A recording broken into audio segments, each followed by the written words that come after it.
오늘 하나님 말씀은 요한복음 17장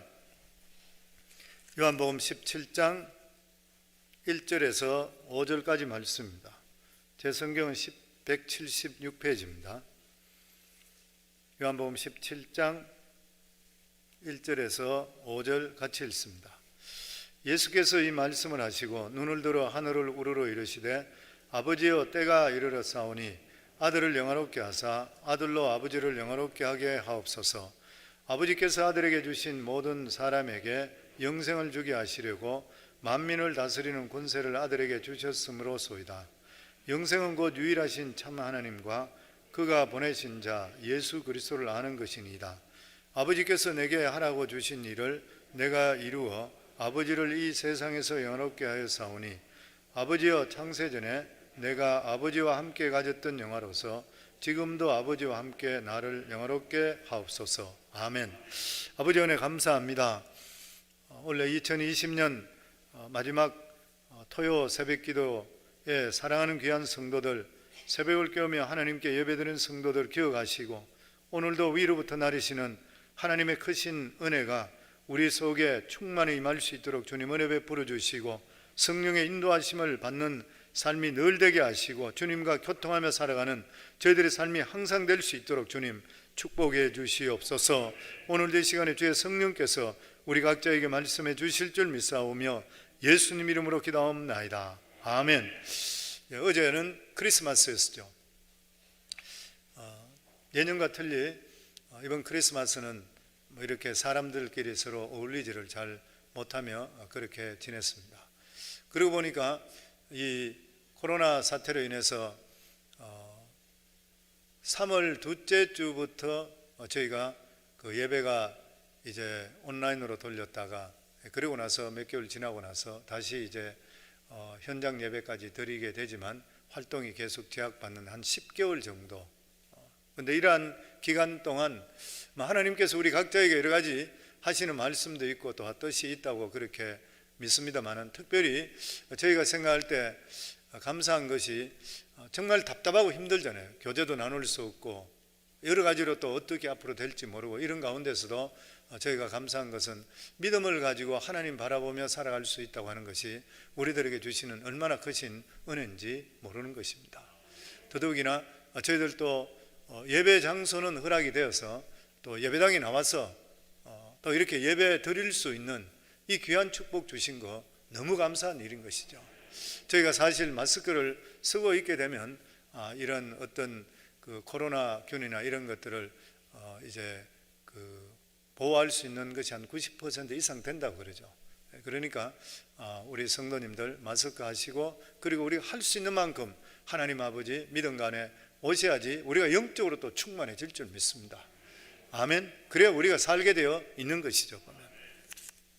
오늘 요한복음 27장 말씀은 예수님께서 이제 곧 십자가를 지셔야 되는데 죽음의 길을 떠나기 전에 예수님을 따르던 그 제자들, 예수님과 3년 반 동이나 같이 있다가 이제 내가 십자가를 진다 그러니까 염려하고 불안해고 떨고 있는 그 제자들에게 계속적으로 걱정하지 말라, 위로하면서 격려해 주는 그런 말씀이 요한복음 13장에서 16장까지 계속적으로 말씀하시는 긴 설교로 되어 있습니다.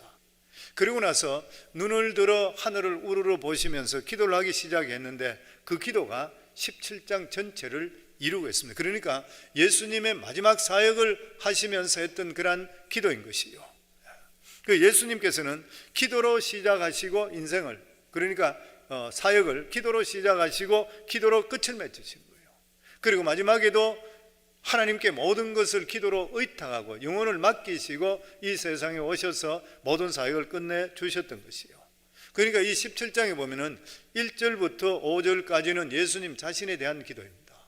그리고 19절까지는 제자들, 남기고 가는 이 제자들을 위한 그러한 기도고, 그리고 마지막 26절에는 지상에 있을 교회와 그리고 남겨두는 성도들 위해서 하는 그러한 기도였습니다. 특별히 십자가를 목전에 두고 했던 이러한 기도라. 그래서 이 기도에 대해서 몇 가지 별칭이 있습니다. 그것이 뭐냐면 바로 요한복음의 지성소라. 가장 핵심되는 말씀.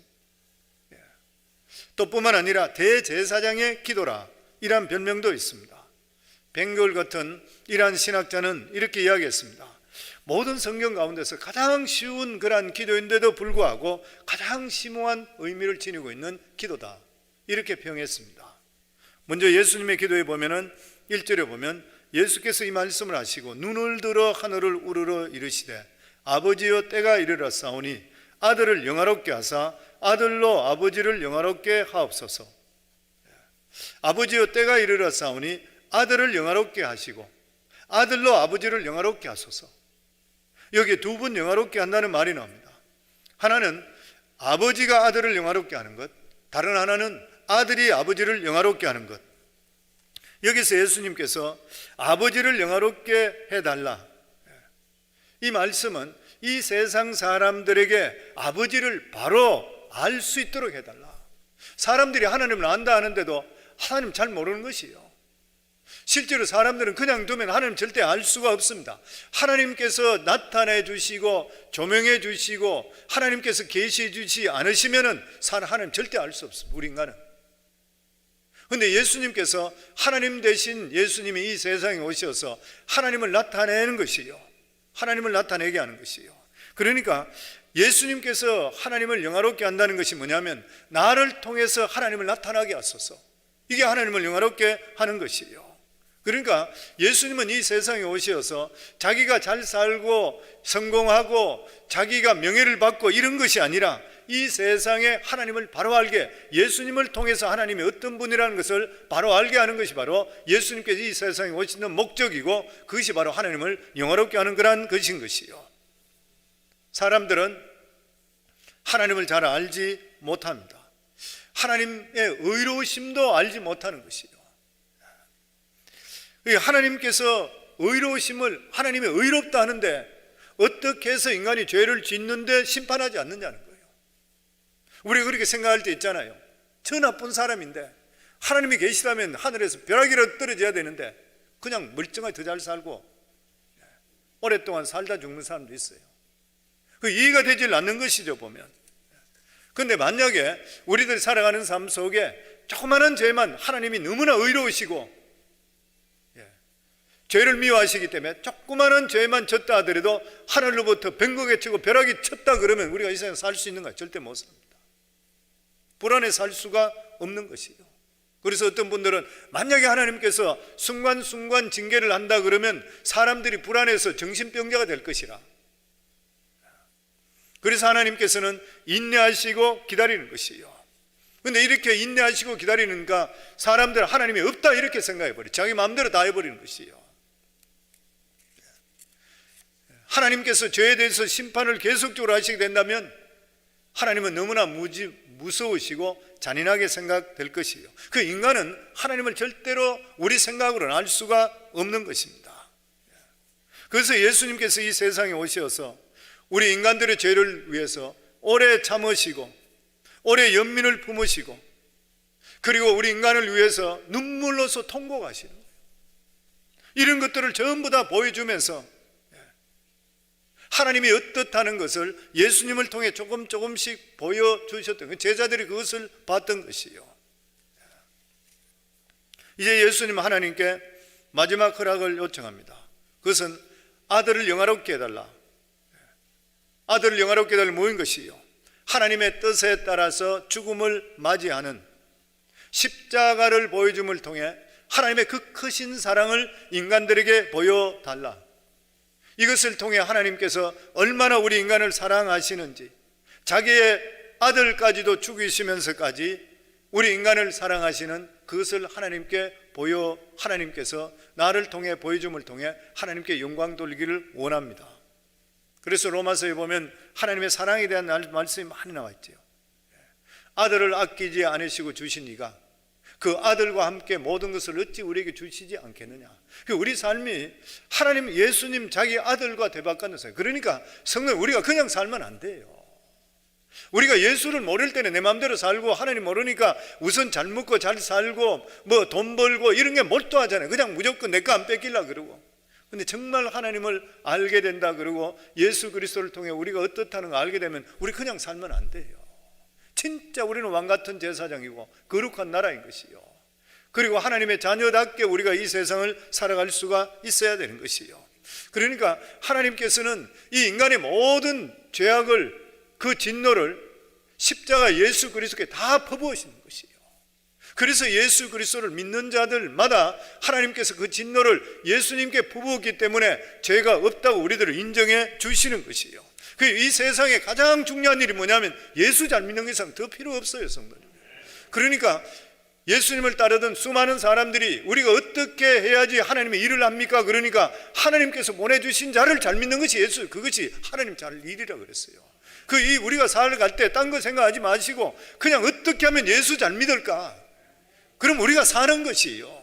하나님을 영화롭게 하는 것이고, 우리 삶에 하나님을 예수 잘 믿게, 우리가 오늘 새벽에 나온 것도 예수 잘 믿게 왔잖아요. 아니면 엎어져 자야 되는 거죠. 편하게 그냥 세상 사는 거 똑같이 자야 되는 것이요.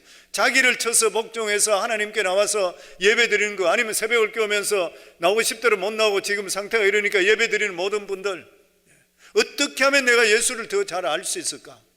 그리고 하나님 뜻에 더욱더 살 수 있을까? 이게 하나님을 영화롭게 하는 것이에요, 보면. 아멘. 그리고 여기 때가 이르렀다는 것은 이제 예수님의 십자가의 죽음에 대해 말씀하고 있습니다. 이제 곧 죽는다. 이렇게 예수님께 십자가의 죽음을 말씀하며 제자들이 두려워할 때에 16장에 나오는 말씀이 보면은 성령에 대한 말씀이 나오잖아요. 너희들은 지금 두렵고 떨고 있지만 내가 이 세상을 떠나는 것이, 내가 가는 것이 너희들이 오히려 유익이라. 내가 가면 나 아닌 다른 보혜사를 너희들에게 보내주어 영원토록 너희와 함께 하시리라. 그래서 예수님께서 십자가를 실제적으로 지시고 3일 만에 부활하시고 그리고 40일 동안 이 세상에서 계시다가 그리고 성천하셨잖아요. 성천하시고 나서 일주일에서 열흘 정도 오순절, 그러니까 6월절에서 오순절은 50일이거든요. 한 절이 10일이니까 그 오순절 50일 후에 약속하신 그 성령이 마가의 다락방에 임하시는 거예요. 그 예수님, 그 성령께서, 그 성령이 예수 그리스도 영이잖아요. 성령께서 오셔서 죄에 대해서, 의에 대해서, 심판에 대해서 너희들이 알려준다는, 그러니까 성령을 통하지 않고는 죄를 우리가 깨달을 수 없으니까 예수 그리스도를 절대 알 수가 없는 거예요. 그리고 어떻게 사는 것이 의롭게 사는지, 그리고 또한 우리가 심판이 있는지 우리가 알 수가 없는 것이에요. 성령, 우리가 하나님 모른다, 성령께서 가르쳐 주시지 않으면 우리가 어떻게 죄에 대해서 두려워하고 살겠습니까? 이 세상 법만 피하면 된다 생각하지. 저희는 그렇지 않잖아요. 하나님께서 주시는 그 말씀대로 살려고. 왜냐하면 우리가 하나님 뜻에 응한 모든 것이 죄라는 걸 알고 있기 때문에 우리 자신은 스스로 겸비해 살아가는 것이에요. 이게 누가 해줘? 성령께 주시는 것이에요. 아멘. 그러니까 모든 것들은 하나님 뜻이 있는, 그리고 모든 하나님의 때가 있는 것이요. 오늘 원문에 보면 때가 찼다는 것은 기간이 충만했다. 이제 예수님이 하시던 그 사역에 대해서 이제는 때가 다 되고 기간이 충만했다. 이제는 예수님 십자가를 지실 때가 되었다. 우리들이 생각할 때 예수님 한 30년 정도 사역 더 하시다 가시면 좋겠다 생각하는데 아니라 하나님께서는 정확한 때 정확하게 불러들이시는 거예요. 그래서 전도서에 보면은 때에 대한 말씀이 있습니다. 성경에는 때를 굉장히 중요하게 여기세요.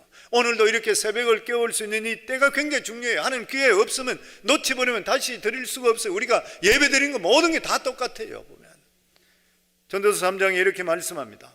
천하의 범사가 기한이 있고 모든 목적이 이룰 때가 있나니 날 때가 있고 죽을 때가 있으며 심을 때가 있고 심은 것을 뽑을 때가 있으며 죽일 때가 있고 치료시킬 때가 있으며 헐 때가 있고 세울 때가 있으며 울 때가 있고 웃을 때가 있으며 슬퍼할 때가 있고 춤출 때가 있으며 돌을 던져버릴 때가 있고 돌을 거둘 때가 있으며 안을 때가 있고 아는 것을 멀리할 때가 있으며 찾을 때가 있고 잃을 때가 있으며 지킬 때가 있고 버릴 때가 있으며 찢을 때가 있고 꿰맬 때가 있으며 잠잠할 때가 있고 말할 때가 있으며 사랑할 때가 있고 미워할 때가 있으며 전쟁할 때가 있고 평화할 때가 있느니라.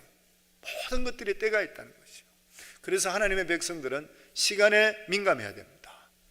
인생을 살다 보면 때가 다르다는 것을 느낄 때가 있습니다. 믿음이란 무엇인가? 때를 정확하게 맞춰서 그 말씀에 순종해 사는 삶이에요. 이게 성도들이 살아가는 그런 삶입니다. 때를 안다고 하는 것은, 때를 아는 지혜라는 것은 그 속에 있어야 되는 가장 중요한 것이 뭐냐면 인내인 것이에요. 인내하는 것입니다.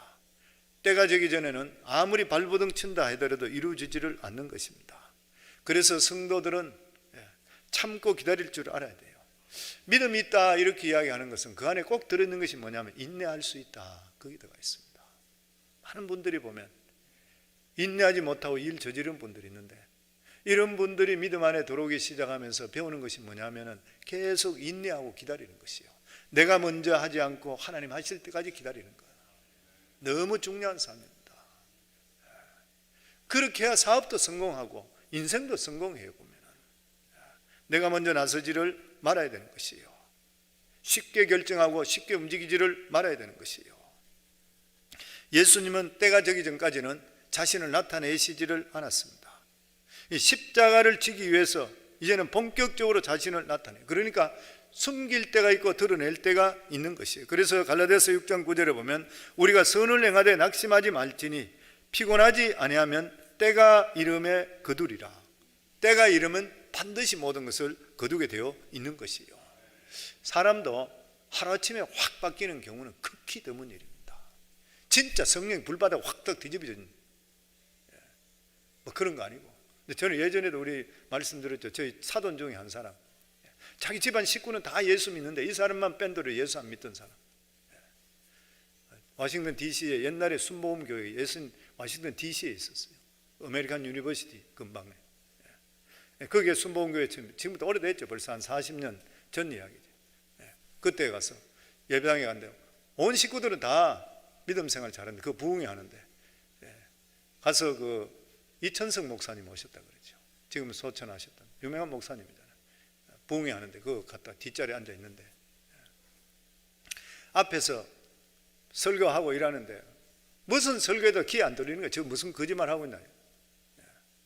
귀에 안 들리는 거예요. 가족들 전부 있으면 이 사람 위해 기도하고 있는데, 그러면 딴 사람들 전부 막 통성 기도하는데 이 사람 눈 뜨고 가만히 보고 있는데 십자가 보면 십자가에서 갑자기 불덩어리가 자기한테 뒤쪽에 앉아 그냥 자기 쪽에 그냥 그대로 날아오고, 그 십자가에서 날아오는 불덩어리에 몸이 맞으면서 얼마나 뜨거운지 그 앉아있다가 옆으로 구부러져가 뱅뱅 구부는 거예요. 막 아트아트가 막 굴르는 거예요. 딴 사람들은 아무것도 없으면 이 사람한테만 불덩어리 그냥 떨어져요. 완전히 뒤집어져 버렸습니다. 그런 사람도 있어요 보면. 근데 그렇게 뒤집어지는 사람들 아니고는 일반적으로 보면 하나님 말씀 들으면서 교회 와서 차츰 변화됩니다. 우리 성도님께서 저희 그런 말씀해 주는 분이 있어요. 목사님, 제가 이 교회 온지 우리 교회 온지 수년이 이래 됐는데 옛날하고 지금하고 따지면 저는 진짜 180도로 바뀌었습니다. 저는 믿음이 뭔지 모르고 그냥 와 있었고, 옛날에 믿음 있다고 제가 딴 교회 오랫동안 다니고 뭐 모태신앙 이랬는데도 불구하고 저는 믿음 자체를 잘 몰랐습니다. 근데 우리 교회에 와서 내 자신이 지금 살아가는 삶을 돌아보면 진짜 하나님 살아계십니다. 자기가 느끼고 있는 거야. 자기 자신이 이렇게 변화된 거. 자기 주위 사람도 자기를 보고 나서 깜짝깜짝 놀란대요. 그 정도로 바뀐다는 거예요. 그게 왜 그런 것이에요? 믿음이 들어옴을 통해서 내가 믿음의 사람이 되면서 믿음이 나의 인격으로 바뀌는 것이에요. 그 우리 삶 속의 성도님 중요한 게 뭐냐면 믿음이 있다는 것이 내 인격적으로 실제적으로 바뀌어서 인격으로 드러날 수 있어야 돼요. 그게 믿음인 거예요. 그게 아니면 언제 뒤집어질지 모르는 것이에요 보면. 그래서 우리 삶 속에 예수를 믿게 될 때는 나중에 가면 새로운 사람이 되었다는 증거가 인품이 바뀌고 성품이 바뀌게 되었습니다. 그런데도 불구하고 내가 성령 충만하지 못하면 옛 습성이 드러나는 거예요. 끊임없이 우리 자신을 안 치면 안 돼. 사도 바울 같은 사람도 자신을 쳐서 매일 죽인다는 이유가 뭐냐면 자꾸 똑똑한 거 드러나거든. 최고 학벌이잖아요. 얼마나 똑똑한 사람이요. 가문이 최고잖아요. 그러니까 자기가 이야기만 했다 하면 자랑하고 싶은 거예요. 그래 자수 쳐는 거예요. 그냥 그대로. 자기는 아무것도 아니라는 것이에요. 우리 살아가는 삶의 성품이 변하기 위해서는 내 생각이 먼저 바뀔 수가 있어야 됩니다. 그리고 행동이 바뀌어야 되는 것이에요. 이게 습관이 돼야 된다 그래요. 우리가 새벽에 나오는 이유가 뭐예요? 습관화시키잖아요. 진짜 습관화시키는 건 중요한 일이에요.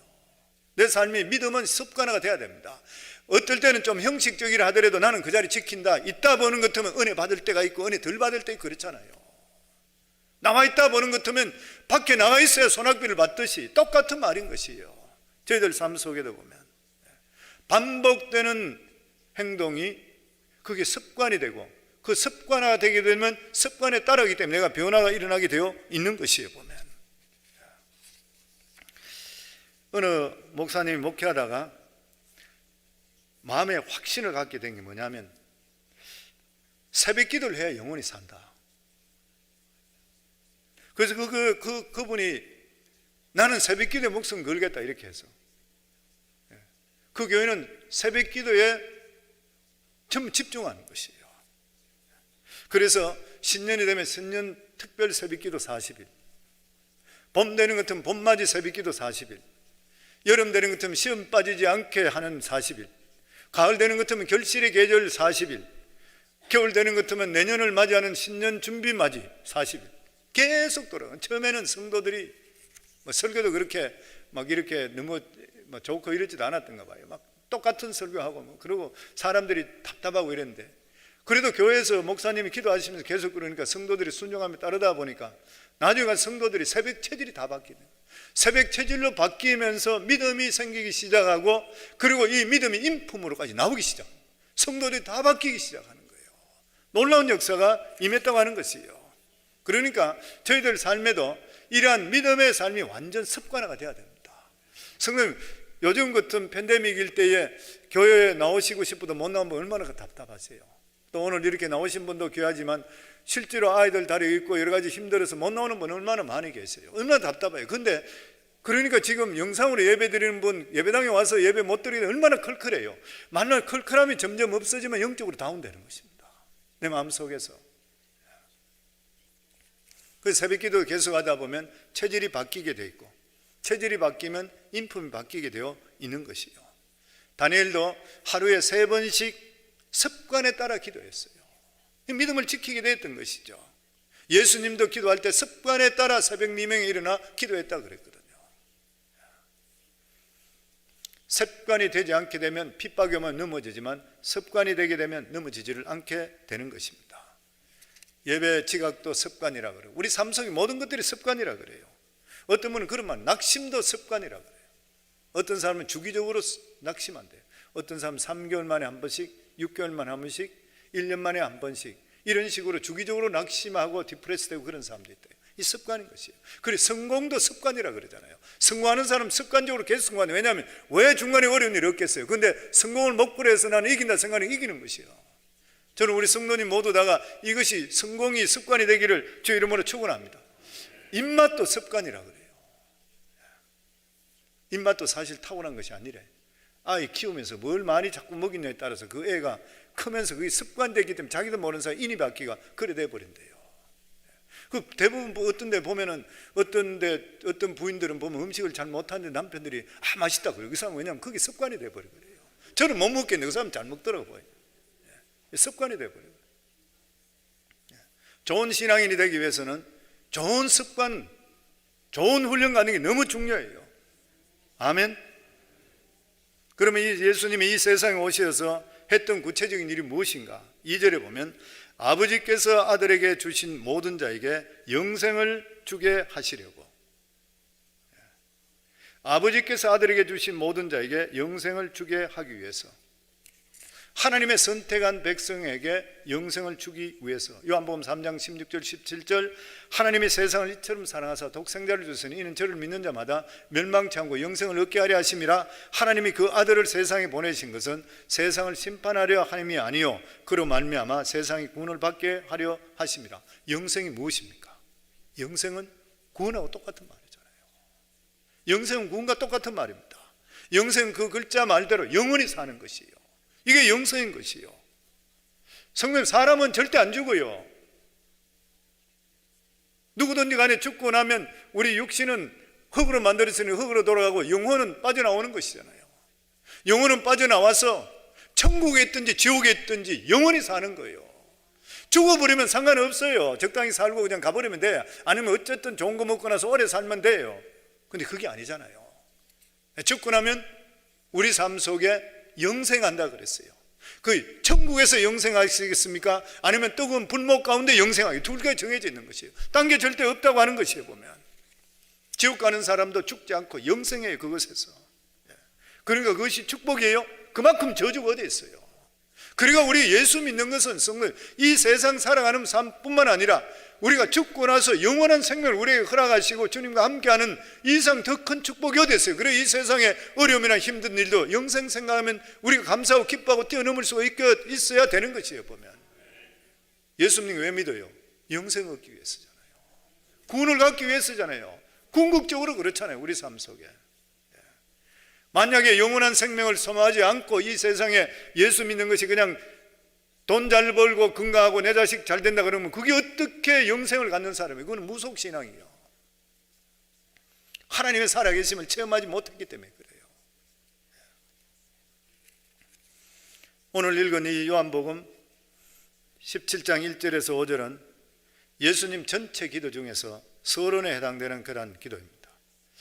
이 서론의 핵심 내용이 뭐냐면 하나님의 영광이 있어요. 하나님 영광. 언제 영광이 임하는 것인가? 3절 말씀에 보면 영생은 곧 유일하신 참 하나님과 그가 보내신 자 예수 그리스도를 아는 것이라. 영생을 얻는 방법은 바로 예수 그리스도를 믿고 영접하는 것이에요. 다섯 말은 무슨 말이면 복음이 축복이에요. 복음이 바로 하나님의 영광인 것이에요. 오늘 여기에 예수 그리스도 다 영접하셨잖아요. 믿음 안에 사시잖아요. 이렇게 우리가 살아가는 삶 속에 하나님 뜻 가운데 살게 되면 하나님 영광이 우리를 통해 나타나게 돼 있고 복음을 전가할 때 하나님 영광이 나타나게 돼 있어요. 왜냐하면 살아있는 생명의 말씀이기 때문인 것이에요. 이것을 우리가 소유하며 살아가고 있는 것이에요. 사랑하는 귀한 성도님들, 하나님께서 우리에게 한 번 주신 이러한 인생에 우리가 예수 그리스도를 알게 했다 그러면 우리 삶이 늦게 예수 믿은 사람은 삶이 짧잖아요. 그래도 진하게 사랑하시기 바랍니다. 진하게 복음을 전가할 수 있기 바랍니다. 그리고 태어날 때부터 예수 그리스도 알게 모태 신앙으로 태어나서 얼마나 큰 복이요. 이 귀한 하나님의 은혜를 오랫동안 하나님께 영광 돌리며 살아서 하나님께 더 귀하게 쓰임받을 수 있는 우리 성도들이 다 될 수 있기를 주의 이름으로 축원합니다.